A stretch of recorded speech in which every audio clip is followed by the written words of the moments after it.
Hello everyone, I'm Denes Boros and this is Road to 2000. Today I prepared material for bad bishops. Talking about bad bishops, and bad bishops, you may actually have seen one in the very first round of the World Championship match between Guha and Ding Liren, which Ding won. It's actually a fascinating match, so if you did not know it's happening, well, it's happening, and you're lucky if you're just watching now, because in a couple of days there'll be a rest day, but tomorrow and after tomorrow they'll still be playing, so you'll catch some live action before they go for a break. Now, bad bishops, they're obviously well known in the French. And that's all what people teach and all what people know. But in fact, black actually gets this bad bishop in other openings as well.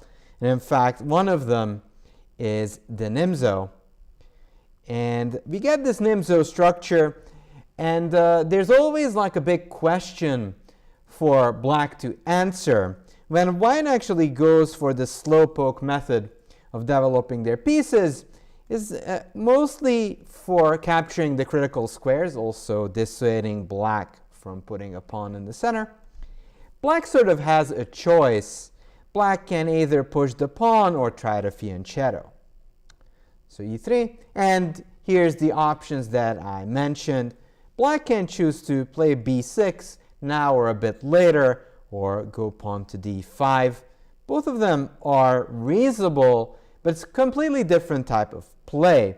Now, fianchetto play, the issue with fianchetto play is when black decides to go b6, well, you technically give up on the idea of controlling key squares because, you give white time to occupy e4 as well. So castles, bishop d3, c5 takes d5, and the whole point of black's play is to A, undermine the center, B, to actually even out the control in the middle. You can see black has one pawn and white has one pawn in the center. C takes d5, knight takes d5, a3, castles, knight c6. So let's stop right about here. What do you notice in this position? What do you think are the key characteristics that you have to pay attention to when you choose to play this position, let's say as white? What are the upsides that we have currently that black doesn't really have? Strong knights. We've got better knights, although this knight on d5 is pretty good. What else does white have that black doesn't? And by the way, yeah, this bishop actually has much better prospects than this guy on c8. It's a bad boy on c8. It's not doing too great. And that's actually one of the big questions and dilemmas black will have to solve. And if they manage, well, good for them. But that's the main issues that they're going to face. We've got the bishop. Now, what is the other reason why it's a problem to have a c8 bishop like that?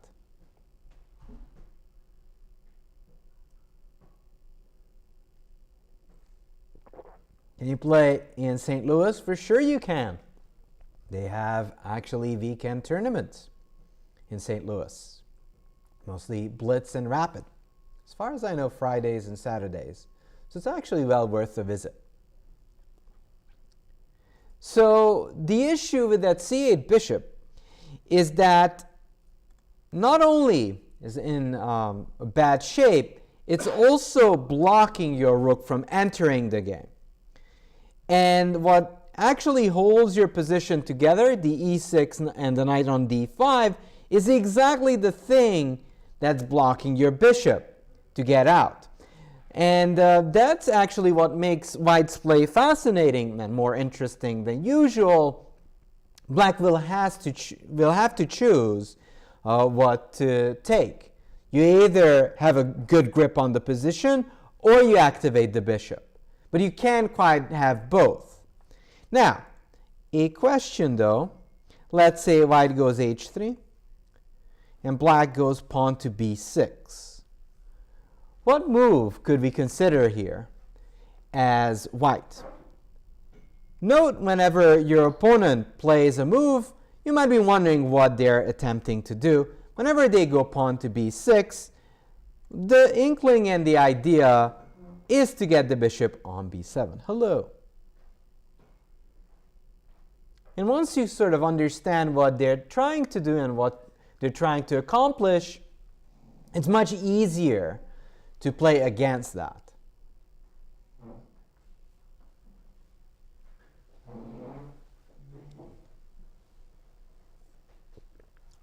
So what should white play here? And by the way, move suggestions are always welcome. Doesn't always have to be the best move. What matters most is that you try. White is far better. That is true, but that's not really the point. The point is to understand how to treat the position from a strategical perspective. That's actually one of the mistakes that most chess players do.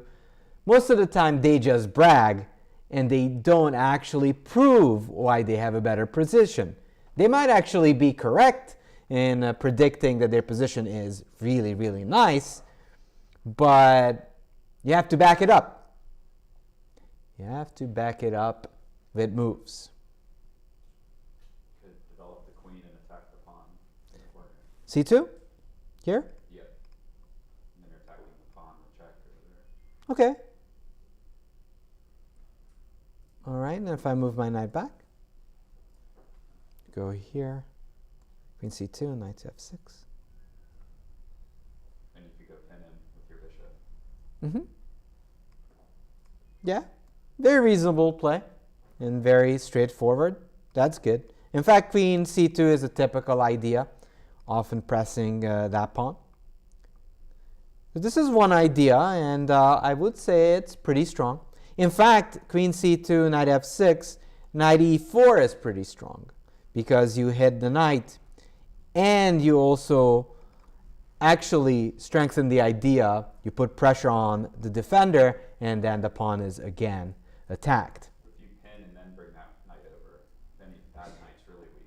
Well, that's true, but so bishop g5 is a sound move, but actually timing may matter. Because now black has to deal with two problems at the same time. If you just pin, that's one thing that they can deal with. If you attack the knight and the pawn, probably something is going to fall. Okay, so queen c2 is a very strong move. I like that one. But what else can we do? There are some other good moves here as well, apart from queen c2. And queen c2 is also pretty good. Hello, Alan Chess.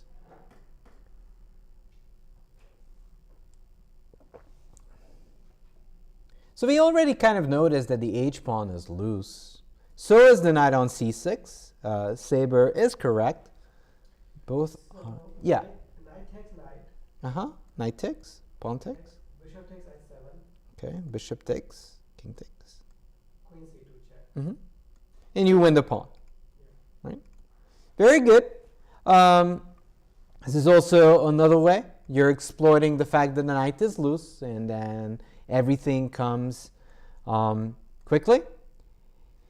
However, we did trade off a very good bishop, so you always have to double check if that's worth it. So I'd say this is also good. Queen c2 is good. And the other move that I wanted to show is bishop to f4. You don't necessarily have to win the pawn.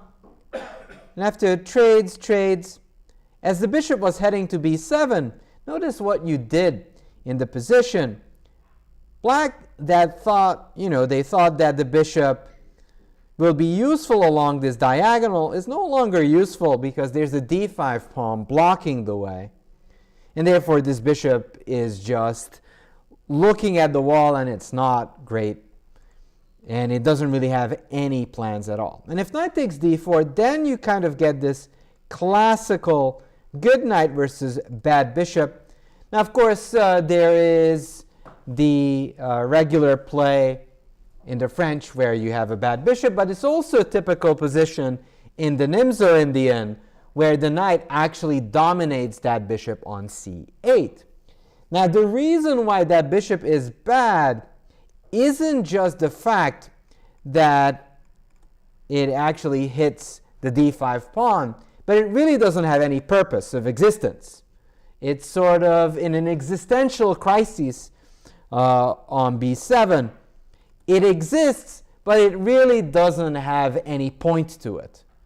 And in fact, that's something that grandmasters aim for. They're trying to create scenarios where their opponents have pieces, but they're useless. And that bishop on b7, even though technically on the board, but it doesn't really do anything. Now, it's always based on comparison. The fact that we've got a very strong knight, and this knight will be useful, A, to win the pawn, or B, to maybe even muster up an attack on g7, makes white's position, well, if not near winning, but very close to a big advantage for white. Strategically, that knight is just much stronger. And in many cases, white just wins this. 9 out of 10 times, white wins. Hello, Savlar. All right, but back to the game. White played bishop to e4, which is also sound. The other thing that you can do is try to put pressure on the center. And that's actually what the grandmaster playing white chooses. Puts pressure on the d5 knight. Knight takes c3. Now, knight takes c3 is always a double-edged move, because whenever you do that, you give the option for white to capture with a pawn strengthening the center. And what we actually sort of forgot to mention earlier on, we actually have a d4 isolated pawn. Now, are we happy for the fact that we have an isolated pawn? Is that a good thing or a bad thing?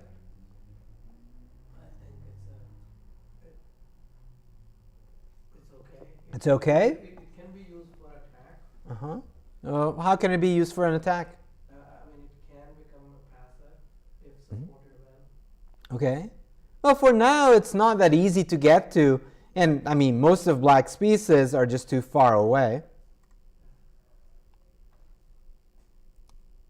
But it also actually controls some key squares, right? And that's actually the upside of having an isolated pawn in the center.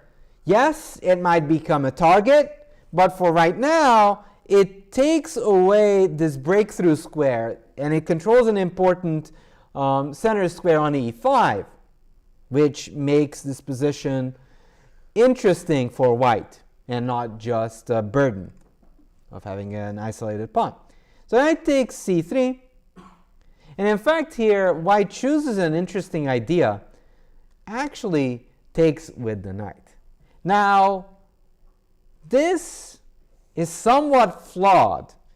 Can somebody tell me why this move is a little bit suspicious? Knight takes pawn for free. Okay, knight takes pawn. Can I take it? Bishop takes h2. Of course. So knight takes, and of course this is taboo because there's this discovered attack. And queen takes d4, wins the queen.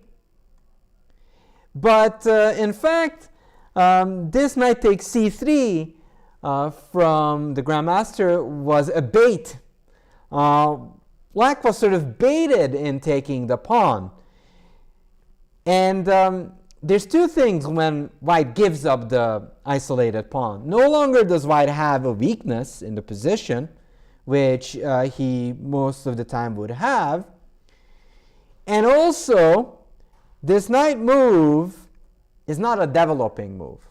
So whenever black chooses to capture something, you do lose or waste time capturing stuff. Now, if you capture a piece, queen, etc., that's okay. But whenever it's a pawn, it's always a debate. So that did not happen. Queen to d3. f5, bishop e3. Now, of course, if you take this, I take this, and then eventually the e-pawn falls. Bishop e3, knight c6.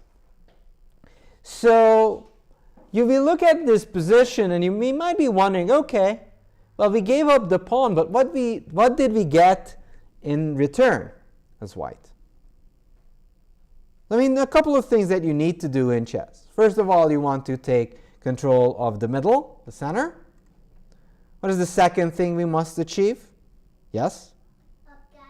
Castling, exactly. It's very important. Very good. And what's the third thing that we might want to accomplish here? Develop your pieces. Yes. Now, even though black won the pawn on d4, the thing that you might see and notice is that black, yes, got the extra pawn, but those guys are still yet to develop, and they're really, really passive on a8, c8, and d8, respectively.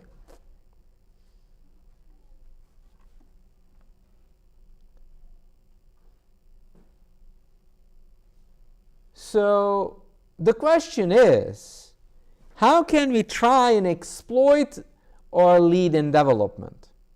Also notice, first and foremost, you start looking, sometimes calculating if you're playing live, well, why the heck did they actually attack our bishop on e4? Let me guess, they want to take it. That's what I'd expect. So we have to sort of figure out a way to not lose our piece.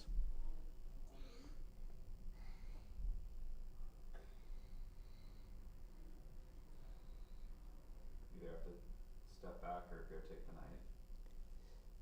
Okay, but let's say you step back. What do you think your opponent might do in that case? Oh, he's got a fork with the... He's got the fork, yes. It's the same trick, actually, as before.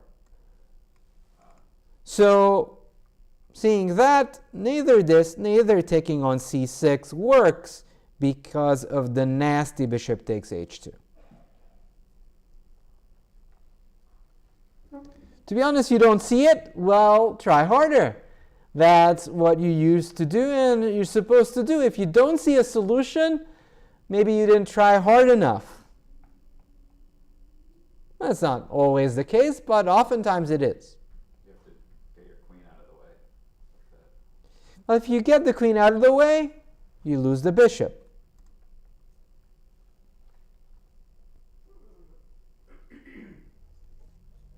So we already heard something important. We heard that you need to control the center. Check that. We've got that. We wanted to castle. We got that. Our third thing was to develop our pieces. So the best way to play chess is to deal with your opponent's threats and actually continue with your regular programming. Very good. Chooses rook a d1. Main point is, I presume, so if I take on d6, correct? Yep, you do that. Bishop takes, king takes, check, f takes. Now, how do we stand for now mathematically? Well, it's 2 pawns down, 2 pawns up for black. On the other hand, that e pawn is doomed. It's absolutely doomed over there. Just like Christmas when Grinch is around. But all that said, there's still some things that we can be happy about. And that's the bishop on c8, right? Still is stuck and is blocked by the pawn on e6. Queen takes, knight takes, e5. So even though we are down a pawn, now it is actually black who has an isolated pawn. Now, there is a distinction between having an isolated pawn in a middle game and in an ending. In an ending, are you going to checkmate someone in an ending?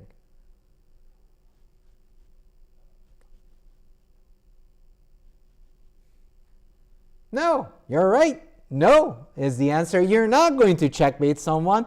So in an ending, to have an isolated pawn is not a good thing.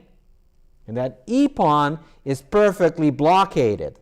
It's blockaded by the knight and the bishop. So this pawn is actually more of a weakness than a strength. Rook d2. And in fact, some of the cases, whenever you can blockade a pawn, that pawn sort of loses its value as a pawn. Well, not really, but in some ways it does, because if you can push the pawn, the main goal of a pawn, especially in an ending, is to promote, but if it's blockaded, it cannot move. And it's not that useful on the 5th rank. Bishop to f5. Okay, so we kind of reached this position, and even though I said it all looks fine, we still have to find a way to put pressure on our opponent's position. Otherwise, we can't win this chess game. Now, for that, you'll have to find something that's undefended in black's position. You get a fork on d6, isn't it? Well, what is your target? You got the pawn and then the bishop. Mm-hmm. Well, it's defended, no? Well, you trade it off, but... Okay, so even though we have this pawn blockaded, if you start trading, eventually that will favor the side with the extra pawn. So you don't want to trade. But that said, knight d6 is pretty good. Now, in general, being greedy in chess is not a horrible thing. However, I'd say that rook d8 is still okay. Rook c1, and goes back to c8.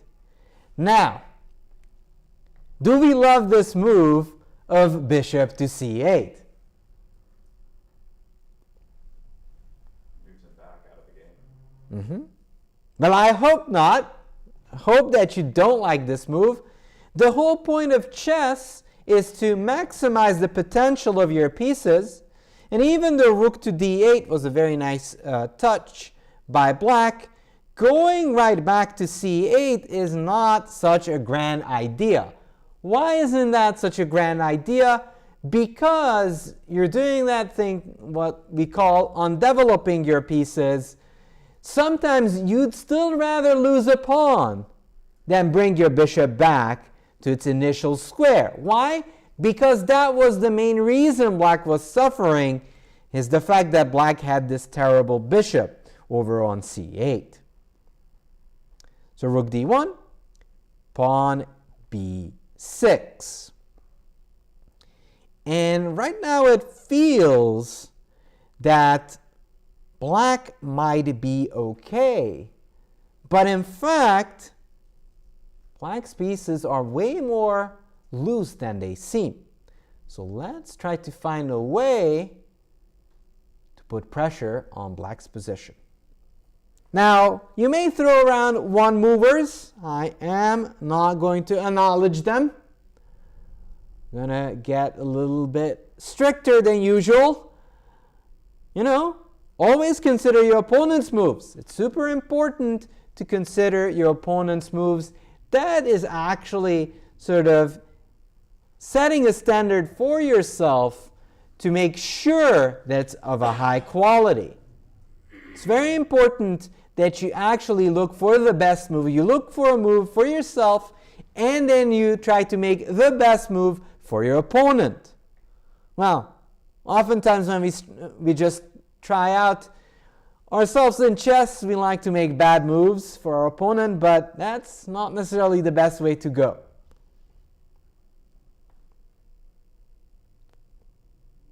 Our bishop is better than theirs. That's true, but that's not going to win us the chess game, unfortunately.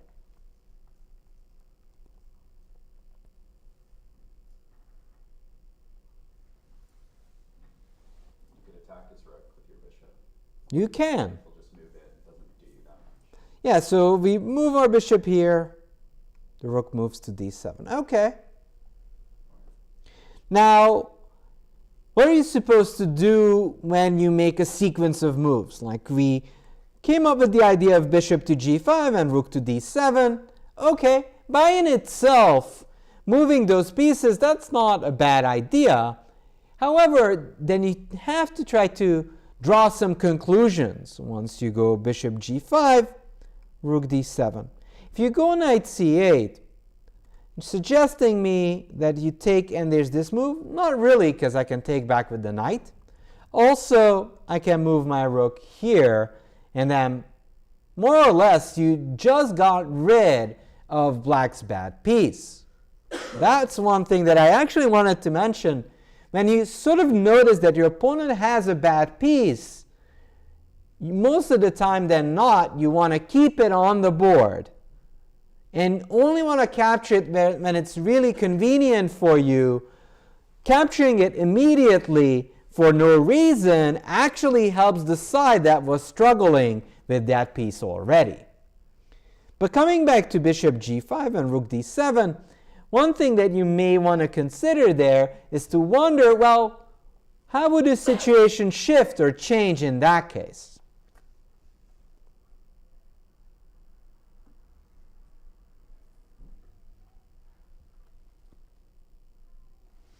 I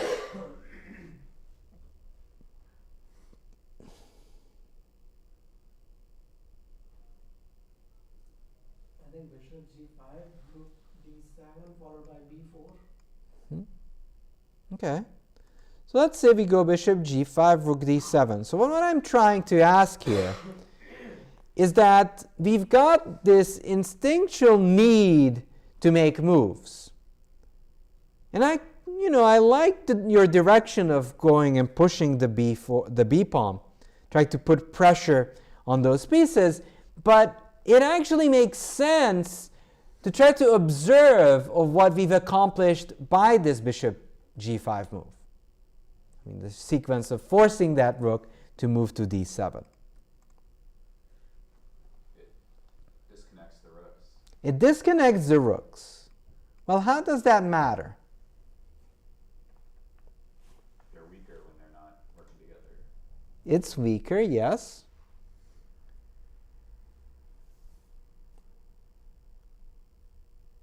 And it blocks the bishop in even more. Yep, it blocks the bishop. Now, first of all, is there any pressure that we're putting on black's position, rather? Is there any pressure that we're putting on black's position? I'm just asking the basics that you can see.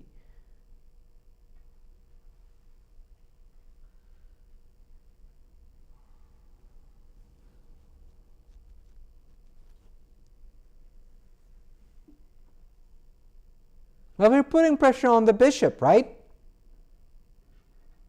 The fact that we moved our bishop here and chased the rook to d7 means that A, the bishop can't go this way any longer. Also that it lost the defender.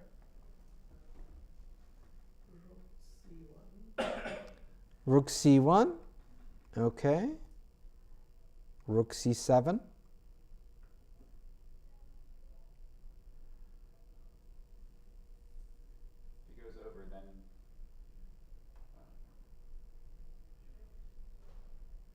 Yeah, that's correct. We're not going to take on c8, at least not yet. Oh, sorry, what you're saying?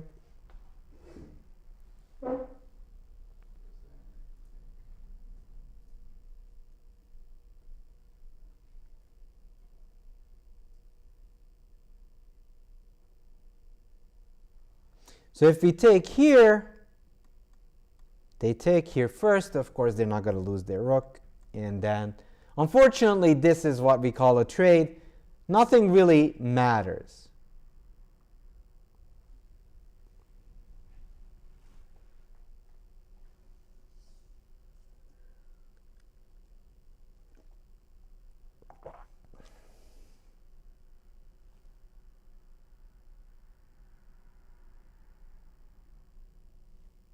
Yeah. So rook c2, rook defends. Could bring your knight over there and try to pressure the pawn in front of the king. Bring your rook up and try to pressure that. Well, can you give me some squares? I'm not sure which. Knight f6. So you go here, here. Never mind. That's not Okay.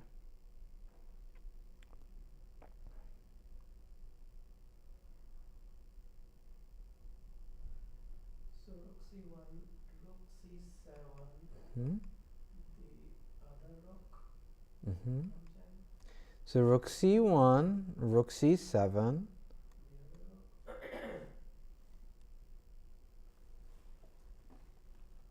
So far it looks tremendously dangerous. Then bishop would defend. Yeah.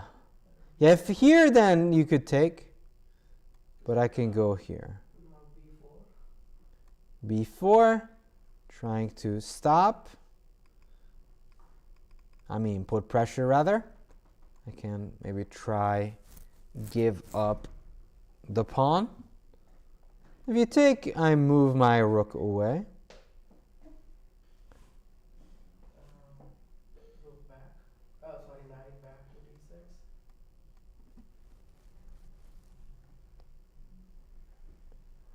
So even though this looks kind of nice for you, Push. but I might be just barely but surviving. Rook c7. I mean, you are running into tricks yourself. So you have to respect your opponent's pieces, especially when they get into the center. But y'all are on the right direction. Like bishop g5 is the correct move. And here rook c1, rook c7. But there's an important move here that you have to play first. Because if they go here, then they have bishop d7.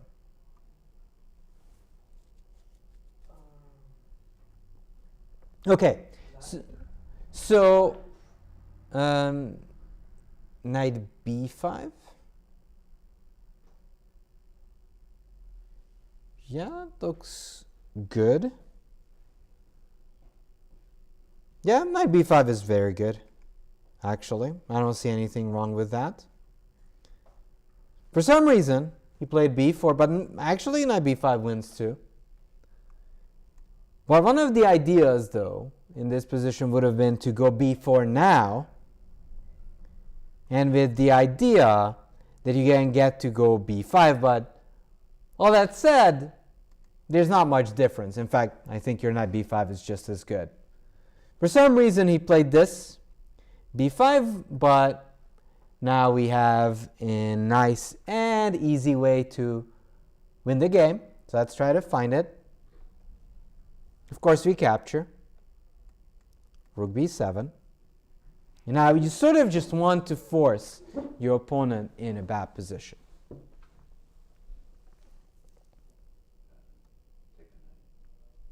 Then they take the knight on b5. Just takes, just takes. Then you got the pawn over there in the corner, your bishop. You win that pawn on a2. Yeah, but because black's pieces were already very much stranded, you might have better than just winning a pawn. I mean, not one pawn, but two pawns, but still better than winning pawns.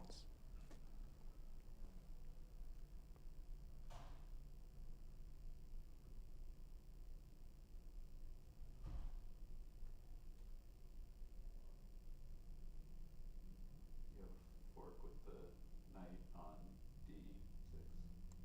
Okay, what should black do? I guess back. Push Well, you can. b4. Oh, b5. Yeah, b5, and then you win the piece, right? Yep, correct. And after this, black resigned. And you can see that most of the reasons, and one of the biggest reasons why black lost, was that bishop on c8. Black couldn't really get this rook into the game at all. It was busy defending that bishop, and while he was trying to untangle, he actually got that knight lost on c6. All right, so let's take a look at this other game, which is the same theme. I was going to ask. Yeah, go ahead. What if he moves the rook over to d2 instead of Here? yeah? Then if that leaves Yeah, that leaves the knight hanging, actually. oh that's still Yeah. okay. And then other rook, rook d7. I mean, here you just win this, And then the other rook comes, but the bishop is hanging. yeah. So again, that's why it's good to play against your opponent's bad piece. Your opponent can't even go for counterplay because they're just too stuck defending it, and they're actually going to lose because of that. All right, next game is between Tregubov and Grandelius. Very similar opening. Knight c6, knight takes d5, e takes d5, rook e1, bishop f4. Takes. So now we actually have a different pawn structure. Black actually gets to remove that e6 pawn as it moves towards the center after the trade on d5. But what does white get in exchange for black getting a pawn in the center? What did white get in return? Well, we've got the bishop pair, yes. So even though the position is fairly balanced, white's got the bishop pair, and that is something to play for. So it goes queen f6. All right, now the fact that white has a bishop pair ain't quite enough. We need to find some new ways of getting an advantage. The move before, isn't the pawn hanging on d? So if you take this pawn, you actually have a nice tactical idea here for white. It's not terribly difficult.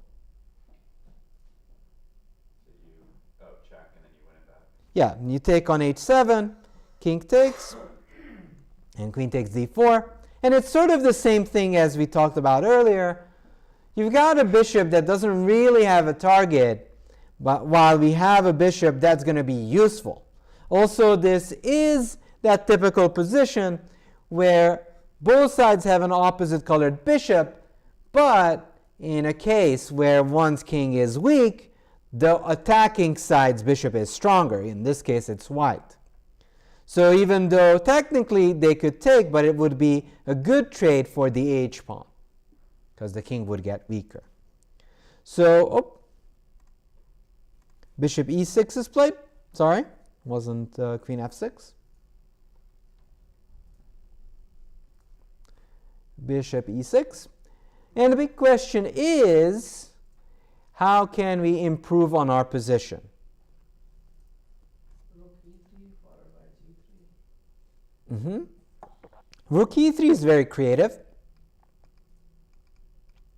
but he can be even more aggressive than that. You just bring the queen to h5. Okay. All right. So I like the idea of rook e3 and explaining that rook e3, rook g3 is your plan. Okay, you want queen h5. Why are you going queen h5? What is your plan? So mate in one if they don't defend. I get it. They're probably going to stop it, right? Yeah. Well, then you force a pawn in front of the king to move. Yes, very good. So it's very important to have somewhat of an internal dialogue of why you make your moves. Because if you just make a move, it does not necessarily help you build an advantage or win you the chess game. Queen h5 here, of course, is very strong for the reason you mentioned. We are forcing our opponent to move the pawn, otherwise, of course, it's mate in one. They have to go g6, queen h6, and, well, not everyone loves this formation. I do love Swiss cheese. And this is a tasty little position for white. Now, of course, black is trying to control all those squares. Now, even though black manages to hold off white's position for the moment,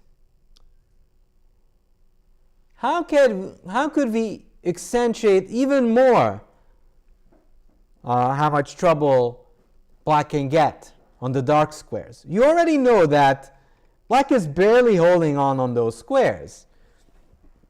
How can you actually put some more pressure on black's position?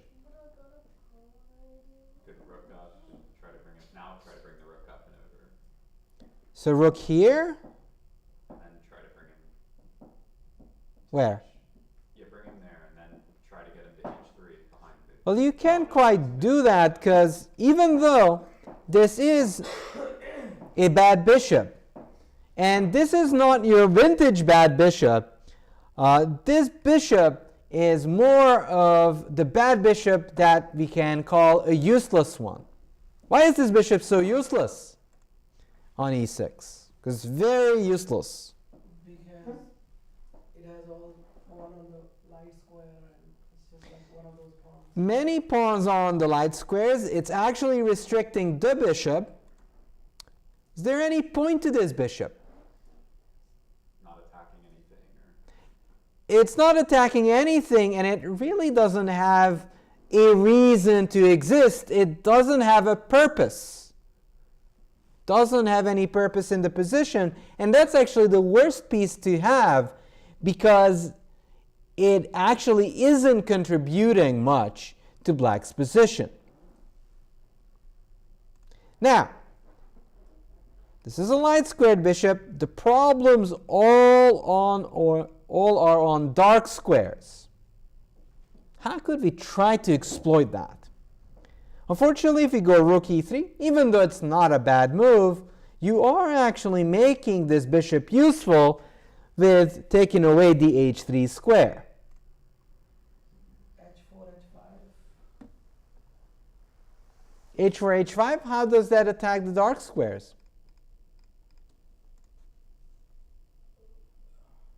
Then king H2 and then rook H1 and then king back to G1. Well, that's an interesting idea of trying to push and attack that way. But again, I don't see how it attacks the dark squares. You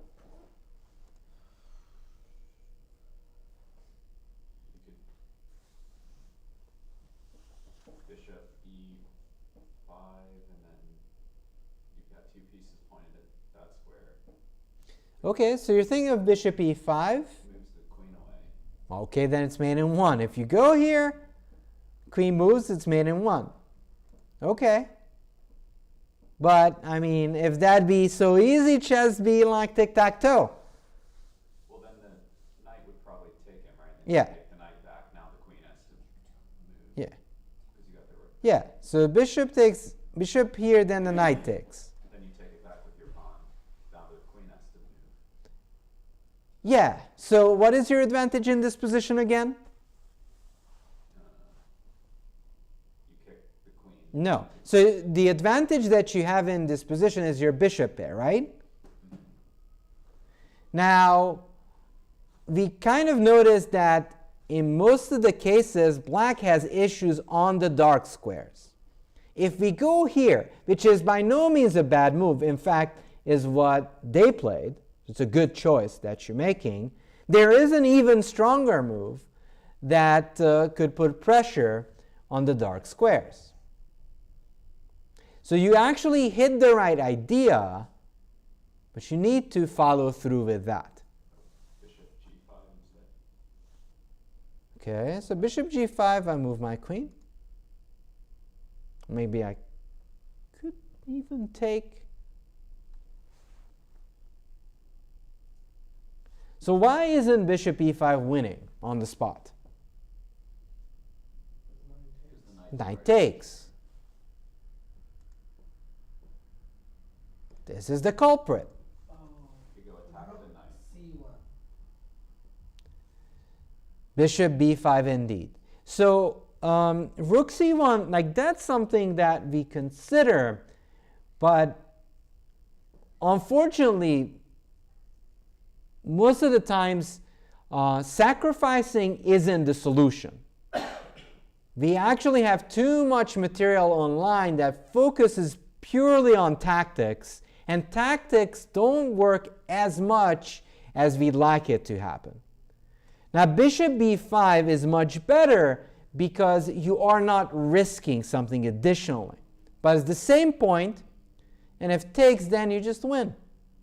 Bishop e5, and in fact would have been a much stronger move. Of course, if you move the queen, then it's mate. Bishop b5 would have been a very, very good choice for white here. Eliminate your opponent's only defender, and then black is going to have a huge attack. I mean, white is going to have a huge attack on the black squares. So white goes bishop e5, but that still makes bishop b5 the better move. Bishop e5, knight takes, d takes e5. So to answer the question, bishop e5, you always have to have an answer because the big advantage we've got was the bishop pair, right? Now, when they took on e5 and we captured back with the pawn, we actually transformed this advantage of the bishop pair for something else. What did we get in return?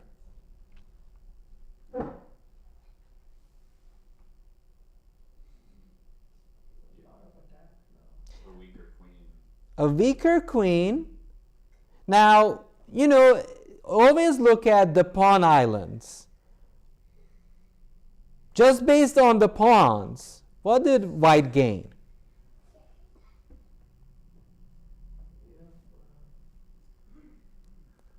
Isolated pawn, and plus the king now is going to be very weak. An isolated pawn on d5. Does anyone have a majority in this position? A pawn majority. Well, for sure, white does. White has 4 pawns versus 3, right?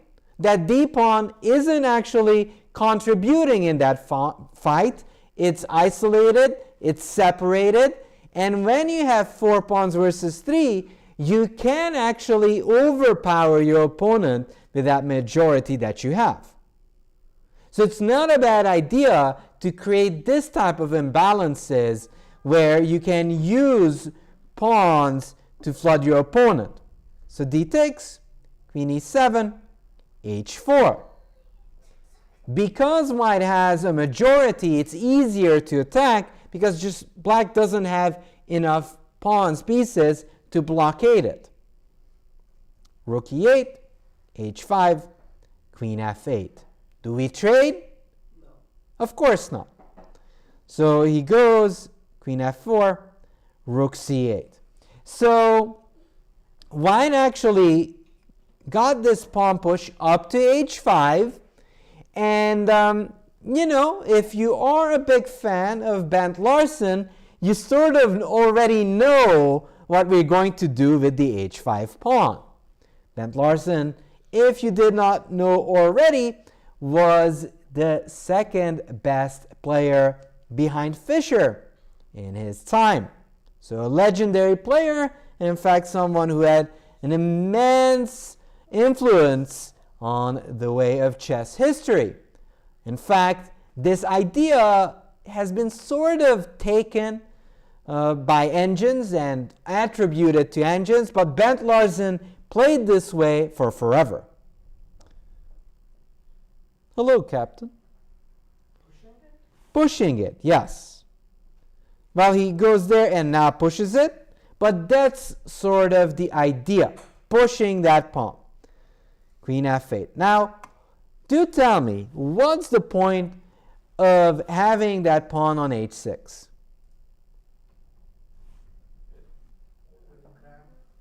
It cramps black's position for sure. Put back the queen later in the game. Yeah, so we are sort of setting up ideas such as queen f6 And if that queen ever moves, there's always mate on g7, basically paralyzing black's pieces. And you might be asking, well, what's the big deal here? Why is white doing so well? White is doing great because black has a bishop that is staring to the netherworld, does nothing on e6, has no target, it doesn't really have any purpose in the position. This queen is merely defending against checkmate, so things are looking up and up. Okay, so whenever you have a great position, and this one of course is great for Tregubov, who's playing the white pieces, what is the only potential source of counterplay for black? Because there is one. His rook is on c5. Yes, yes, that rook is pretty powerful. So what white could do here is try to minimize or completely neutralize that pressure on the c-file. And this move at first might seem somewhat illogical, but once I mentioned that the rook on c8 is pretty good, it shouldn't be that hard to find. Well, king to h2, even though it puts the king on a safe square, and then by no means bad, doesn't stop that rook being powerful and dominating over there. So is g4, g5 really time-wasting idea? Yes, it is. So you don't necessarily need to push pawns in front of your king. You mostly push the h-pawn there because it paralyzes the queen on f8. Pushing any of these pawns would be tantamount to some level of self-harm because those are the guardian pawns. They make sure your king is safe. And you don't need to push this pawn to g4, g5. And if you don't have to, don't do it. If you have to, well, you have to. How can we deal with that rook? He's not going to bring it all the way down. Well, they can't. But eventually they might double it. And you don't want your opponent to be in full control. So bishop b5, then rook c3, other rook to c1.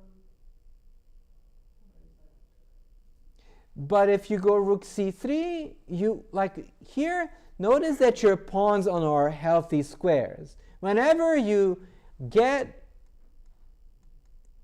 your rook traded and trade like this, then you create yourself an isolated pawn over there. You don't want to do this. What about rook e1 and then c1? Very good. Rook e1, and this looks ugly, and I understand that you wanted to make a sensible choice because it felt nicer to bring the rook over and gain time. But these moves are difficult because it is sort of understanding that it's much more valuable to have a good kind of trade than to win time, especially if you have a good position. If you feel that you're attacking and you don't have time, then of course going bishop b5 and rook c3 makes sense. But here, because black doesn't have any good pieces left, I mean, apart from that rook on c8, we actually have the luxury of bringing the rook back to e1 and supporting the idea of opposing the c8 rook. Queen e7, rook c1, a6. Rook takes, rook c1. And you might be wondering, well, wait a second. Why is white trading the rooks? Isn't white supposed to be trying to keep the pieces on the board? You have the better position, therefore keep more pieces on the board. That is actually correct. However, what Tregubov notices is black's king is only defended because there are plenty of rooks left there, and once they're gone, the back rank is going to become an issue. Rook takes, queen takes, d4. And d4 is also a good practical try by Grandelius. This bishop finally does something. Not for long, but for now it does something.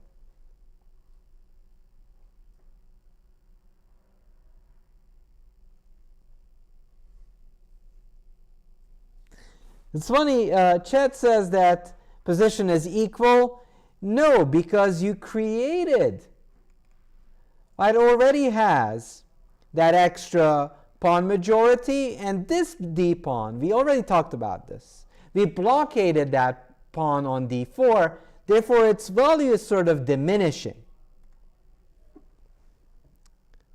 So we actually make sure this bishop is again running on 0.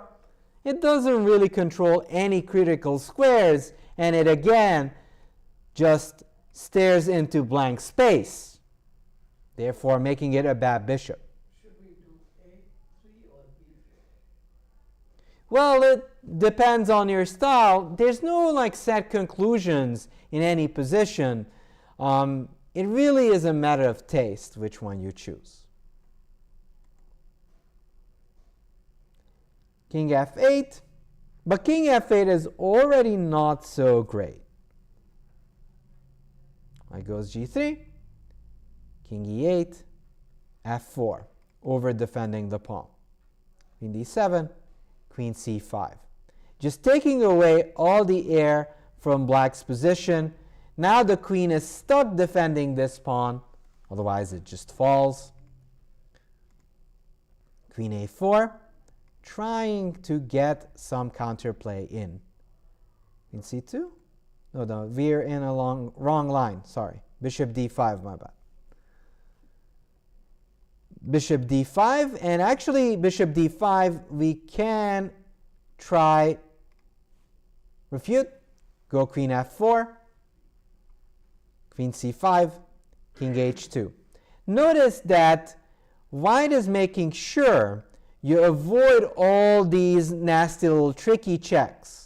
Especially when you have a good position and a good grip, you want to make sure that your opponent can trick you in any shape, any way, shape, or form.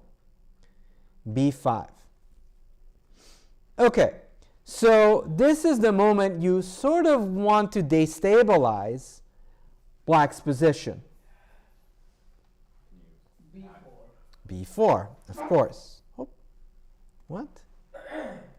b4. Can't you bring the mating threat back with your queen up? And now you're threatening mate again? So they are going to move away, but there's one thing that's more important, is that you want to threaten these ideas. You want to only go there when it's checkmate.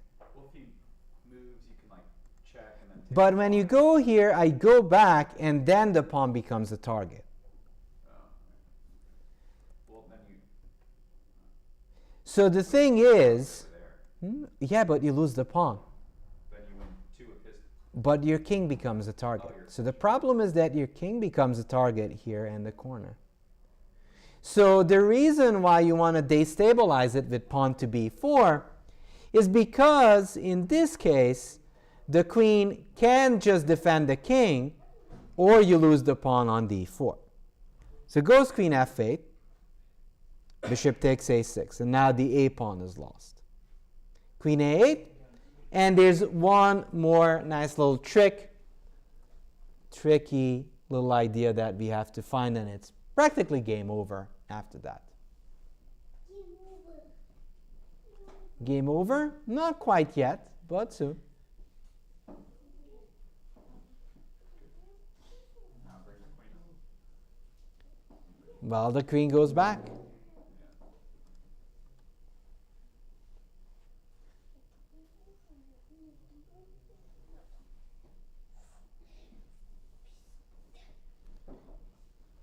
So seemingly our opponent is setting up some threats, But, well, sometimes we're used to defending, the straightforward way. Now, if you defend the pawn, you lose the bishop, which I think is ill-advised. The best way, actually, is to counterattack. And there's a very nice way of counterattacking here. Take the d-pawn, of course. Queen takes d4. The main point being, and here black resigned, is that we can take the bishop. Here, now, our position is so good that we might even try pawn to e6, but there's no reason for this kind of magician tricks. You can just take on d5 and chill. And it's over because queen d8 is coming, and otherwise it's just over. So these were the games I wanted to show about bad bishops. I hope you really enjoyed it, and hope you're going to have a fun time with Katerina coming up next. But only for the house. Katerina won't be streamed. Yeah, only in the house. Yes, only for the house.